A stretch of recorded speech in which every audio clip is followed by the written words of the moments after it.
आजच्या या व्हिडिओमध्ये आपण पाहणार आहोत की मंदिरात ठेवलेले कलशाचे पाणी का इतके महत्त्वपूर्ण आहे, त्याचा योग्य प्रकारे उपयोग कसा करावा, तसेच आपण हेही जाणून घेणार आहोत की मंदिरात कलश कोणत्या धातूचा असावा, पितळ, तांबे किंवा काही वेगळ्या. अनेक लोक या संदर्भात नकळत चुका करतात आणि नंतर त्याचा पश्चाताप करावा लागतो. आजच्या या व्हिडिओमध्ये आपण पाहणार आहोत की या चुका कशा टाळाव्यात, कारण त्यामुळे नुकसान होऊ शकते. मंदिरात कलश पाणी नेहमी योग्य प्रकारे ठेवले पाहिजे. आता घरच्या दिव्याबद्दल बोलूया. तांबे, लोखंड, पितळ, कांस्य, स्टील किंवा मातीचा दिवा ठेवतात का? योग्य दिव्याची निवड न केल्याने घरात अडचणी निर्माण होऊ शकतात. दिव्याच्या मातीची निवड ही महत्त्वाची आहे. कच्चा कलावा योग्य आहे का? रुई किंवा सुती दोरा योग्य राहील? या छोट्या छोट्या गोष्टीकडे दुर्लक्ष केल्याने पितृदोष, कालसर्पदोष किंवा गरिबी यासारख्या समस्या उद्भवू शकतात. आता अनेक लोक हा प्रश्न विचारतात, मुख्य दरवाजावर पाणी शिंपण्याची योग्य वेळ काय आहे? काय पद्धत आहे? हे स्नानानंतर करावे की स्नान न करता देखील शिंपडता येईल का? झाडू लावण्याआधी पाणी शिंपडावे का की नंतर शिंपडावे? अजून एक प्रश्न जो अनेकदा विचारला जातो तो म्हणजे मासिक पाळीच्या दरम्यान मुख्य दरवाजावर पाणी शिंपडता येईल का किंवा दीपदान करता येईल का? मुख्य दरवाजावर पाणी अर्पण करताना ते आपल्या आतून बाजूने करावे की बाहेरच्या बाजूने करावे? फ्लॅट किंवा भाड्याच्या घरात राहणारे लोक देखील हे विचारतात. मुख्य दरवाजावर दीपदान आणि पाणी शिंपडण्याची योग्य पद्धत काय आहे? तर आजच्या या व्हिडिओमध्ये आपण अशी संपूर्ण माहिती पाहणार आहोत. त्यामुळे तुम्ही हा व्हिडिओ शेवटपर्यंत नक्की पहा आणि चॅनलवरती नवीन असाल तर सबस्क्राईब करा आणि व्हिडिओला एक लाईक नक्की करा. आणि जर तुम्हालाही माता लक्ष्मीची कृपा, आशीर्वाद तुमच्या कुटुंबावर राहावे असे वाटत असेल तर कमेंटमध्ये जय माता लक्ष्मी असे नक्की लिहा. आशीर्वाद सदैव तुमच्यावरती बरसेल. सर्वप्रथम आपण हे जाणून घेऊया की घराच्या बाहेर आणि आत दिवा लावण्याचे काय फायदे आहे. विशेषतः घराच्या बाहेर दिवा लावण्याचे होणारे 5 मोठे फायदे अचंबित करू शकतात. भगवंताच्या पूजेमध्ये किंवा दिवा लावण्याचे महत्त्व सर्वांनाच माहीत आहे.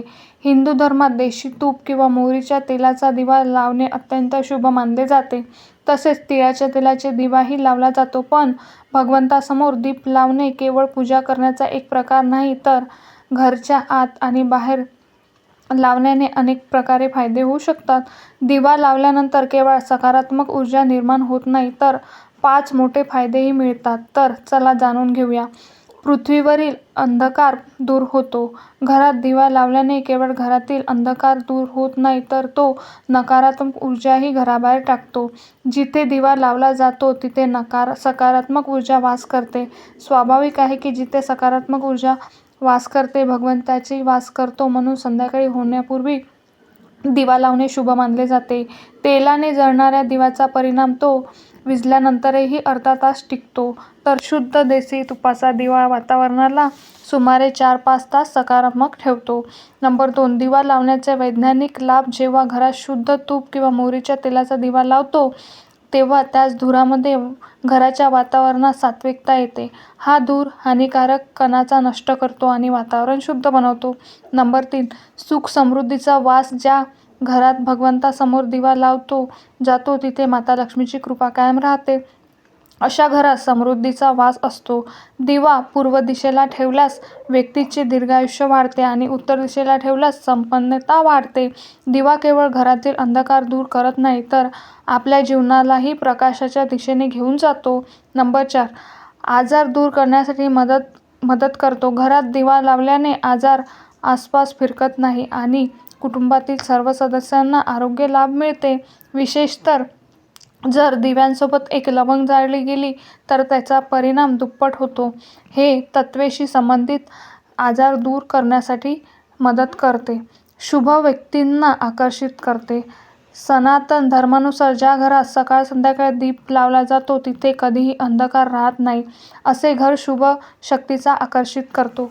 जळणारा दिवा शुभ शक्तींना चुंबकासारखा खेचतो, जो घरासाठी अत्यंत लाभदायक असतो. आता जाणून घेऊया की मुख्य दरवाजावर पाणी शिंपडण्याची योग्य वेळ आणि पद्धत काय आहे. जर तुम्ही मुख्य दरवाजावर पाणी अर्पण करत असाल तर हे लक्षात ठेवा की झोपण्यापूर्वी पाणी एका पात्रामध्ये भरून ठेवायचे. तुम्ही कोणतेही पात्र वापरू शकता, जसे तांबे, पितळ, स्टील किंवा चांदीचे. जर गंगाजल उपलब्ध असेल तर थोड्या प्रमाणात टाका आणि नंतर शुद्ध पाण्याने पात्र भरा. जर गंगाजल नसेल तर फक्त शुद्ध पाणीही पुरेसे आहे. हे पाण्याने भरलेले पात्र आपल्याला घराच्या स्वयंपाकघरात ठेवायचे आहे. सकाळी उठून हे पाणी मुख्य दरवाजावर शिंपडायचे आहे. मुख्य दरवाजाजवळ सकाळी सर्वप्रथम शिंपडलेले पाणी घरातील सर्व समस्यांना दूर करतो. जर तुम्ही नकारात्मक ऊर्जा, मानसिक त्रास, आर्थिक तंगी किंवा वास्तुदोषाने त्रस्त असाल तर हा उपाय तुमच्या मदतीला येईल. स्वयंपाकघरात ठेवलेले पाणी मुख्य दरवाजावर शिंपडल्यास तुमच्या घरातील अडचणी दूर होऊ शकतात. हा उपाय केवळ वास्तुदोष आणि पितृदोष दूर करत नाही तर तंत्र, मंत्र आणि किंवा वाईट नजरेच्या प्रभावाखाली संपवण्यास मदत करतो. हा उपाय नियमित केल्याने घरात सुख समृद्धी राहते आणि आजारापासूनही मुक्त मिळते. हे पाणी सूर्योदय होण्यापूर्वी मुख्य दरवाजावर शिंपडायला पाहिजे. जर सूर्योदयानंतर तुम्ही दरवाजावर इतर पाणी स्वच्छ करू इच्छित असाल तर ते अडचणी नाही, परंतु हे विशेष पाणी सूर्योदयाच्या आधीच शिंपडायला पाहिजे. आता अनेक लोक विचारतात की हे पाणी शिंपडण्यापूर्वी स्नान करणे आवश्यक आहे की स्नान न करताही केले तरी चालेल. पहा, आपण जे पाणी सकाळी मुख्य दरवाजावर शिंपडतो ते एक महत्त्वपूर्ण उपाय आहे. ते स्नान केल्यानंतर करणे आवश्यक नाही. सकाळी लवकर उठून सर्वप्रथम स्वयंपाकघरात जा आणि आधीच ठेवलेले पाणी घेऊन मुख्य दरवाजावर जा. दरवाजा उघडा आणि हे पाणी शिंपडा. पाणी शिंपडताना आपल्या पितरांचे आणि माता लक्ष्मीचे स्मरण नक्कीच करा. असे म्हणतात की सकाळी सकाळी माता लक्ष्मी प्रत्येक घराच्या दरवाजावर येतात. ज्या घरांचे दरवाजे उघडे असतात आणि जिथे पाणी शिंपडलेले गेलेले असते तिथे माता लक्ष्मी प्रवेश करतात. पाणी शिंपडताना आपल्याला मनात माता लक्ष्मीला प्रार्थना करायची आहे. माता लक्ष्मी कृपा माझ्या घरावर प्रवेश करा. मी तुमचे स्वागत करण्यास तयार आहे. त्यानंतर पितराचे स्मरण करा, कारण घराच्या दरवाजा उंबरठ्याला पितराचे वासस्थान म्हटले जाते. जेव्हा तुम्ही उंबरठ्यावर पाणी शिंपडता तेव्हा पितर प्रसन्न होतात आणि त्यांचे आशीर्वाद तुम्हाला मिळतात. स्नान करणे आवश्यक नाही. तुम्ही स्नान न करताही हे कार्य करू शकता. पाणी शिंपडण्याआधी झाडू लावावी का? नंतर. याचे उत्तर असे आहे की सकाळी उठल्यानंतर सर्वप्रथम पाणी शिंपडावे. त्यानंतर तुम्ही झाडू लावू शकता. सकाळी उठल्यावर सर्वप्रथम आपल्या हाताने तळव्याकडे पहा आणि माता लक्ष्मीचे स्मरण करा. इच्छा असल्यास पुढील मंत्राचा उच्चार करू शकता. कराग्रहे वसते लक्ष्मी, करमग्ने सरस्वती, करमुले तू गोविंद, प्रभाते कर दर्शनम. यानंतर दोन्ही हात जोडून देवी देवतांना स्पर्श करा. त्यानंतर हाताने पृथ्वीला स्पर्श करून प्रणाम करा आणि हळूवार आपले उजवे पाय जमिनीवर ठेवा. मग स्वयंपाकघरात जाऊन पाणी घ्या आणि मुख्य दरवाजावर शिंपडा. पाणी शिंपडताना माता लक्ष्मी आणि पितराचे स्मरण अवश्य करा. त्यानंतर तुम्ही घरात जाऊन आपले दिनचर्या जसे की झाडू लावणे, स्नान करणे इत्यादी करू शकता. आता काही लोक विचारतात की पाणी शिंपडल्यानंतर मुख्य दरवाजाची स्वच्छता करता येईल का? होय, तुम्ही जसे करू शकता. आधी स्वयंपाकघरात गेल्यावर पाणी मुख्य दरवाजावर शिंपडा. त्यानंतर अतिरिक्त पाणी घेऊन मुख्य दरवाजा चांगल्या प्रकारे झाडून किंवा पाण्याने धुवू शकता. काही लोक विचारतात की जर ते फ्लॅट किंवा भाड्याच्या खोलीत राहत असतील तर पाणी शिंपडणे का? दीपदान कुठे करावे? याचे उत्तर असे आहे की जिथे तुम्ही राहता त्याच जागेच्या मुख्य दरवाजाला महत्त्व द्या.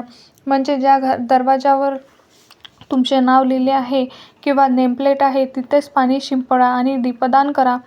जर तुमच्याकडे एकच खोली असेल तर त्या खोलीच्या दरवाजाला मुख्य दरवाजा समजून तिथेच हा उपाय करा. आता मासिक पाळीच्या काळात मुख्य दरवाजावर पाणी शिंपडता येईल का? दीपदान करता येईल का? पाणी शिंपडण्यासाठी मासिक पाळीचा काही एक परिणाम होत नाही. तुम्ही पाणी शिंपडू शकता, पण दीपदान हे कर्मकांड पूजेचा एक भाग आहे जो शुद्धतेशिवाय करता येत नाही. याचा अर्थ असा आहे की मासिक पाळी संपल्यानंतर दीपदान करावे.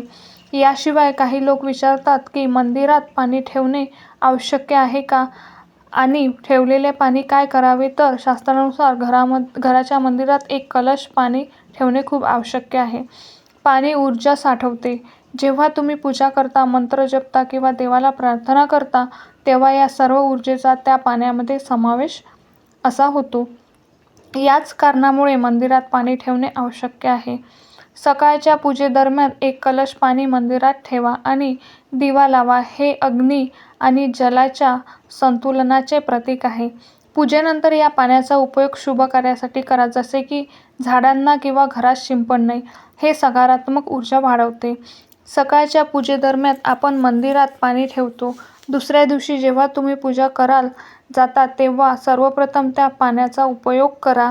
तुम्ही संपूर्ण घरात त्या पाण्याचा शिंपडा करू शकता. हे पाणी तुमच्या घराला शुद्ध करते, कारण ते सकारात्मक ऊर्जा भरलेली असते.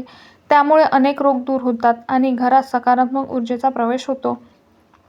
जर तुम्ही नियमितपणे या पाण्याचा शिंपड करत असाल तर तुमच्या घरातील समस्या हळूहळू संपतात. काही वेळा लोक तक्रार करतात की औषध प्रभावी ठरत नाही. अशा परिस्थितीत जर औषधांसोबत रुग्णाला या पाण्याला पिण्यास दिले तर औषध लवकर परिणाम करू लागतात. याप्रमाणे जर कुटुंबात सतत वाद आणि भांडण होत असतील तर कुटुंबातील सर्व सदस्यांनी हे पाणी थोडं थोडं पिऊ शकता.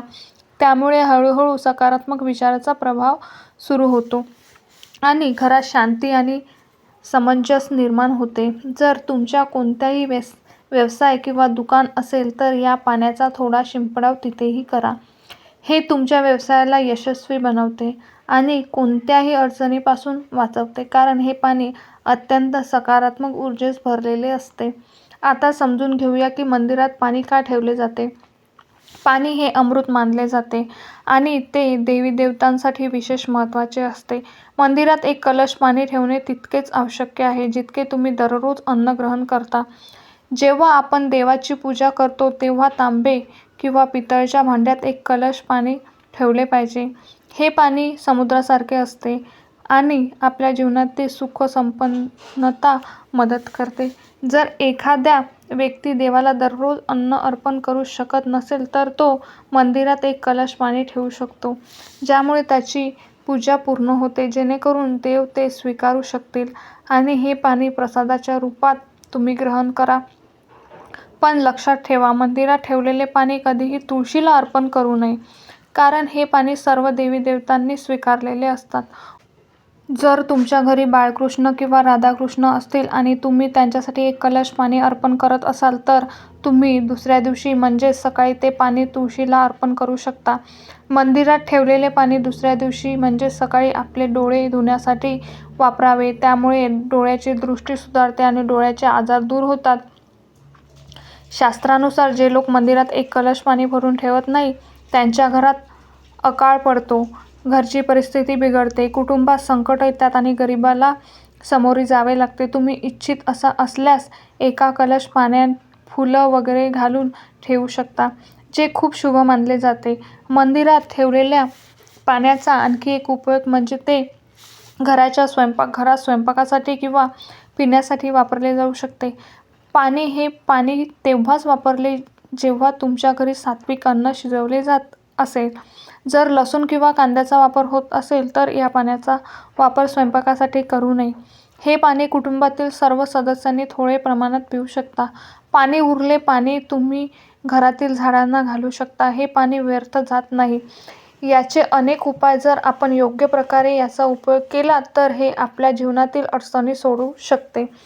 मंत्रांनी अभिमंत्रित केलेले पाणी खूप शक्तिशाली असते आणि आपल्या घराच्या मंदिरात ठेवलेल्या पाण्यात देवतांचे आशीर्वाद असते, कारण ते नेहमी देवतांच्या जवळ असते. या पाण्यात सर्व सकारात्मक शक्ती समाविष्ट असते आणि जर आपण त्याचा योग्य प्रकारे वापर केला तर हे आपल्या जीवनात सकारात्मक बदल घडवू शकते.